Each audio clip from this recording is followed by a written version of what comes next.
All right, how's everybody doing? This is the Comic Samurai. I want to welcome you to my next video, and tonight we're going to be doing something a little bit different. Tonight we're going to be looking at my favorite comic book covers that feature buddy cops. This is when two characters team up to fight crime. Let's go ahead and jump right in.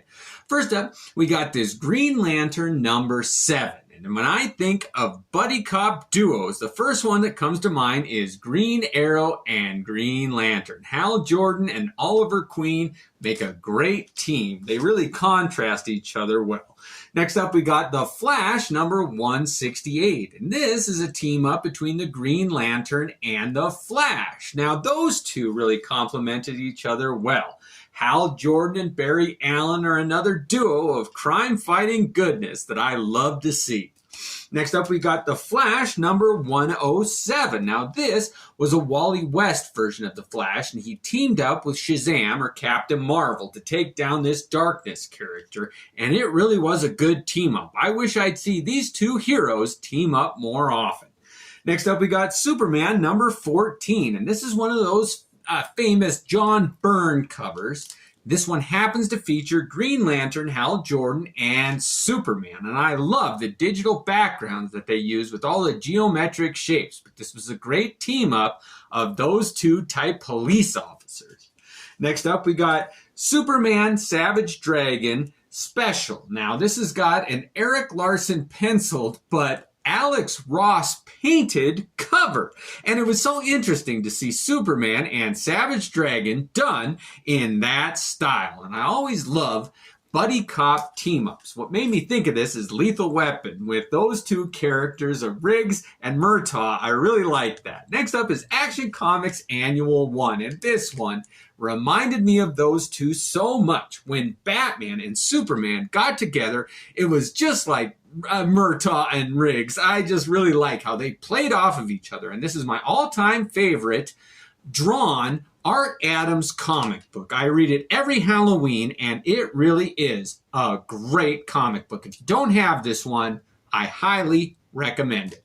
Next up, we got Superman Batman number 1. And again, those two were so good at being cops that played off of each other that they made them have their own series together. And this was the first issue, done by Ed McGuinness, and it was great. I love that.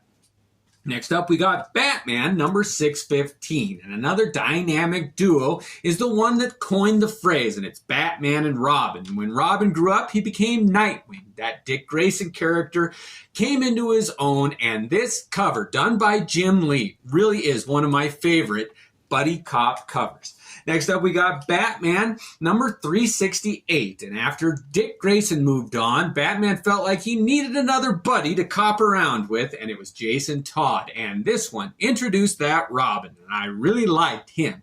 It was too bad what ended up happening to him, but in the interim, when he was Batman's partner, I liked Jason Todd's iteration of Robin. Next up, we got Batman number 488. This is an image of Robin teaming up with Azrael. And if there was going to be two cop buddies teaming up, I wanted to see how these two would interact. They both know Batman on a certain level. And to see them minus the Dark Knight's presence, I just wanted to see how they'd handle the situation. Next up, we got Batman Judge Dredd Die Laughing number 1. And this was a 2-issue miniseries where they teamed up Judge Dredd with Batman, and the art on it was fantastic. But those two really did complement each other, and they have such a great buddy cop relationship. If you haven't seen that one, check it out. It's great. Next up is Spawn Batman, put out by Image. Now, DC did their own version, but you can skip that one. If you're only going to get one of the team-ups with Batman and Spawn, get this one. Frank Miller writing, Todd McFarlane doing the art. Oh, this is a beautiful comic book. What a lot of fun. Next up, we got JLA number 65. And when Batman and Plastic Man teamed up, it really tickled my funny bone. I'd love to see how that comedic character in Plastic Man bounced off of Batman. They really did have a good rapport. I like that one. Next up, we got Secret Origins number 30. And speaking of Plastic Man, This is the one where he teams up with the Elongated Man, and it tells their secret origins, which aren't really a secret. But this cover, where there's two are all entwined, like rubber bands and bungee cords that have just been strung together. I love this cover. What a great one. It captures the essence of those two characters. Next up is JSA Classified #3. And of all the female duos, like Cagney and Lacey, cop duos, was Power Girl and the Huntress. Oh, I just liked how those two reflected each other, and they had different qualities, and every time they got together, it was a good time. This Amanda Connor cover is one of my favorites. Next up is Smacks #1, and this whole series was an offshoot of that Top 10 series, but this tells the story of those two cops, Toy Box and Smacks, and they go on their own adventure, and I really like that Smacks character. He was really interesting. Next up, we got The Boys, #69. And it features the female and Frenchie. And oh man, when those two hung out without the presence of the other characters in The Boys, I really liked it. What a great image here. I do like those two's relationship. Next up, we got Preacher, #36. And when Tulip and Jesse Custer wanted to go on an adventure or solve crimes, they were an unstoppable duo. They really do. Buddy cops, in my opinion. And this cover where you're staring down the barrel that they're pointing at you. Oh, what a great image Glenn Fabry captured in that one. Next up, we got Monkey Man and O'Brien, #1. And Art Adams created a duo of this super strong, tall, redhead female character teamed up with this intelligent ape character. Oh, it hit all of my pleasure buttons. I loved this team up. What a great series this was.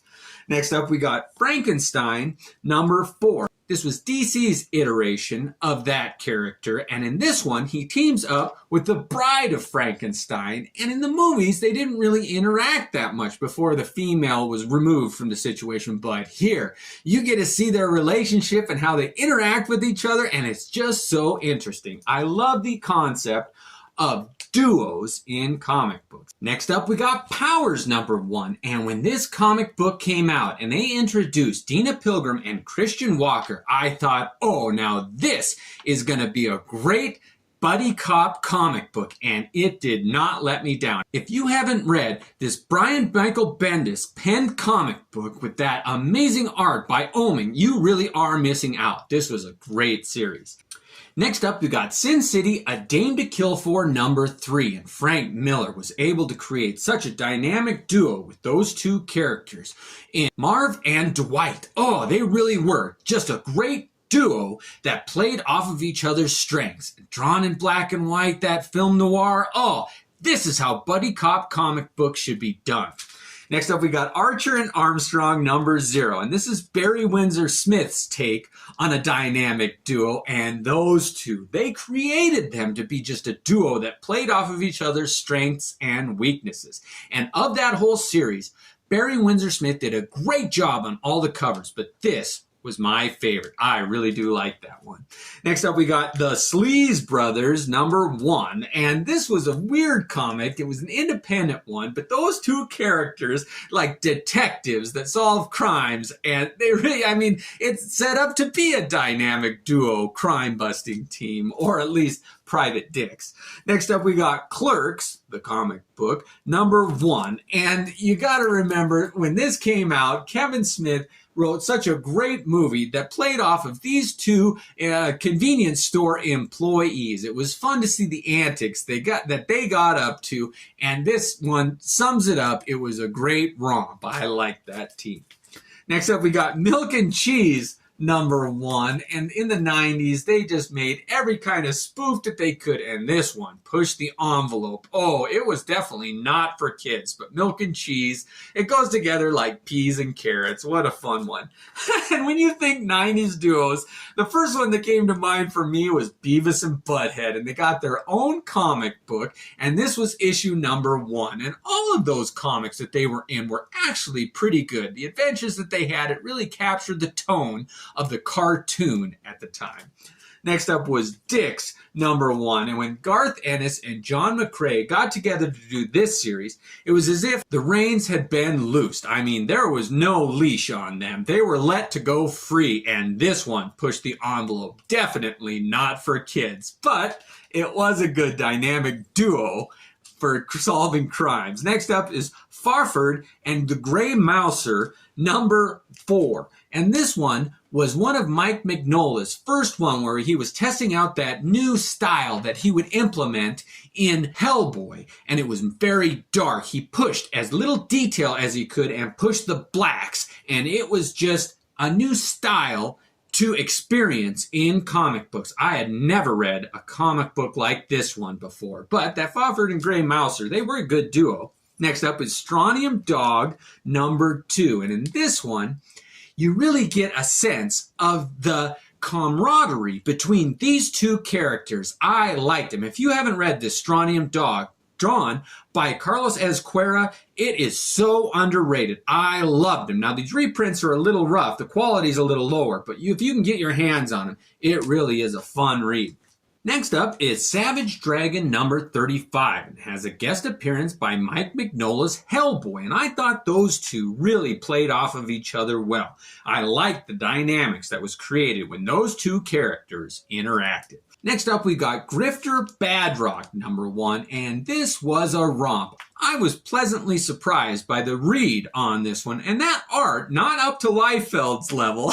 I know some of you don't worry about that, but I really did like this team up of those two characters. Next up, we got Body Count #1, and this one put out by Image Comics, drawn by Simon Bisley with layouts done by Eastman.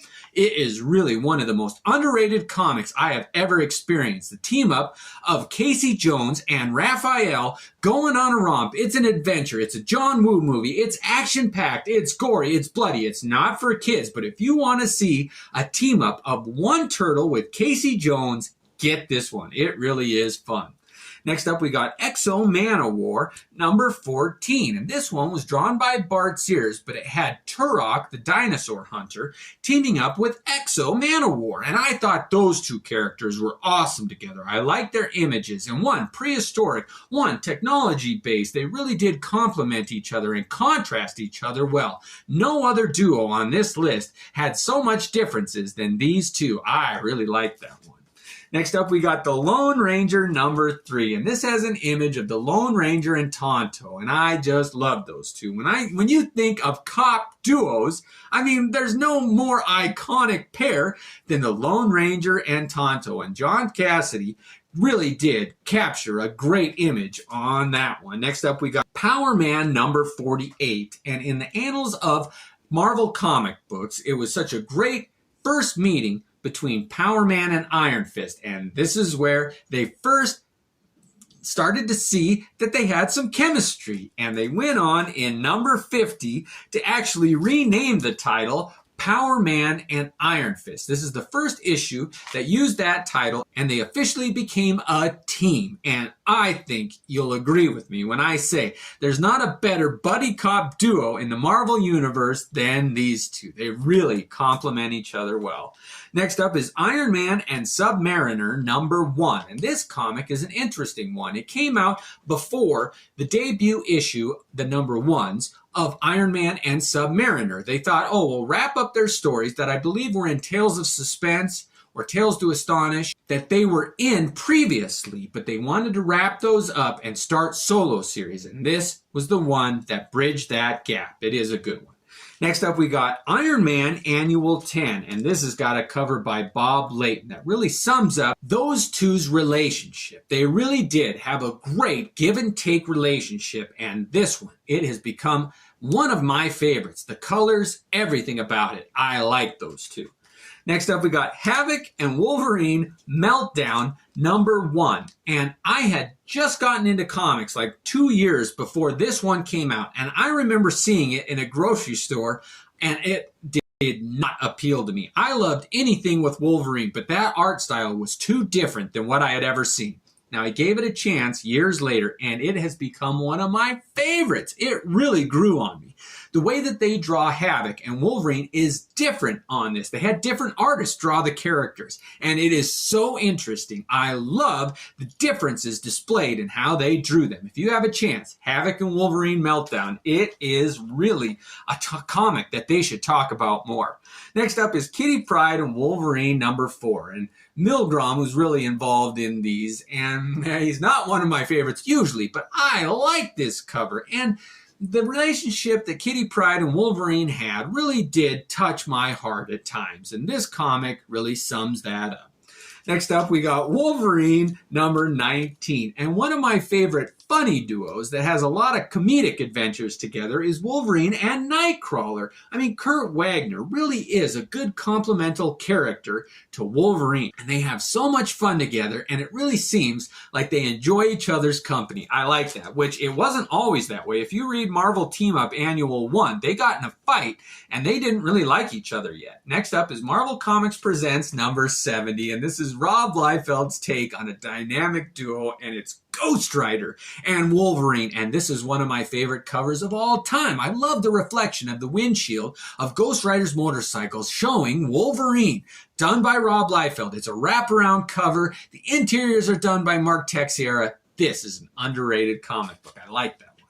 Next up is New Mutants #97, and when Wolverine and Cable met, they didn't really get along at first. They worked some things out, but when they fought alongside each other, they were an unstoppable force. Those two could take down any enemy that was put in front of them, and I think they're one of the most powerful dynamic duos. Next up, we got Wolverine #8, and this is just an iconic team-up of two characters. It's the Gray Hulk, Mr. Fix-It, and Patch, persona of Wolverine, done by John Buscema, and this has just become one of the most cherished covers of those two characters, and it really does show the differences in size of those two. It's a fun one. Next up is Wolverine #68, and this continues that Old Man Logan story, and if you haven't read it yet, it's kind of a road trip that Hawkeye and Wolverine take in the future, a supposed future, but it is kind of a dark story. It's hilarious at times. The art is amazing. The writing is great. This is really a dynamic duo written in popcorn, exciting movie theater explosion extravaganza way. It's one of my. Next up is Marvel Team Up #117. And when Wolverine and Spider-Man get together, they have an interesting way of interacting also. But this cover, it's all about that perspective. Bob Layton did one of my favorite images of all time. I like the webs in the background. I like Wolverine's leg coming out, his claws, Spider-Man's hand coming at the camera. It is a great cover. Next up is Savage Wolverine #6. And this is a Joe Madureira cover. And he is such a young voice in comic books, but he changed it. It looks like graffiti. It's done different than anything I'd seen before. And to see those two characters who had interacted and had some friction, I mean, read that Wolverine and Spider-Man special. They did not get along then, but they grew to respect each other, and this comic is one of my favorites. I love that cover. Next up is Spider-Man and Hulk, and it's a special edition put out by the Chicago Tribune. Now, this was one of the first comics I ever found that wasn't just a regular issue, and it's a thinner comic than most, but it is great. I love this image of those two together. The green of Hulk really plays off of Spider-Man's red and blue costume. Next up, we got Amazing Spider-Man #201. This has kind of become an iconic cover in itself, but it's always fun to see Frank Castle and Peter Parker teaming up. Next up, we got Ghost Rider #6, and this is one of my favorite Mark Texeira covers. I love the image of the Punisher's skull on his front piece, paired with Ghost Rider's flaming skull head, and Mark Texeira did such a great job, and those two are amazing together. They should team up more. I really like that. Next up, we got Hulk #396, and when Dale Keown was wrapping up his run, he introduced the Punisher into the story, and those two, it was good to see the Hulk play off of the Punisher's kind of dirty sensibilities. Those two were fun together. Next up is Thor, number 340. And when they introduced Beta Ray Bill into the Thor mythos, you had to see how those two were going to build a relationship. Were they going to be allies? Were they going to be supporting each other? Were they going to just be ships that crossed the night? What happened? But they went on to do some battles together, and they are a force to be reckoned with. I like that Beta Ray Bill. Next up, we got Captain America and the Falcon. And this is how you do a sidekick right. When they killed off Bucky, they didn't have Captain America have a sidekick for a while. When they decided to bring it back, they brought in a more realistic one. And I liked their decision to do that. So this is one of my favorites, art by Bart Sears throughout the series, and it was immaculate, underrated. I love Bart Sears' work on that series. Next up is Cloak and Dagger number 1, and those were two that you can't say one's name without the other. If Cloak is in there, you're like, well, where's Dagger at? And isn't that funny? I've never seen two characters created together that are always paired together more than these two. Next up is Avengers number 223, and this was kind of a comedic team-up of Ant-Man and Hawkeye, and it's funny to see Ant-Man perched on the tip of Hawkeye's arrow. It really is a good image here. I like the white stark background, so you have to be confronted with the humor in this image. All right, I always save the best for last, and this is The Punisher Presents Barracuda number 2. And when they had to team up Barracuda, the dirtiest, most street-fighting, just gutter fighter, with this young, fragile little kid who is the son of a gangster, it is so fun to see how Barracuda is going to handle that situation. There has never been a character who has less paternal instincts than him. So he has to struggle with that, and Garth Ennis just penned a tale that is the epitome of a fun romp of a buddy cop story. So those were my favorites. Let me know what other duos you like to see in comic books. This was so much fun for me. Thanks for joining me, and have a great night.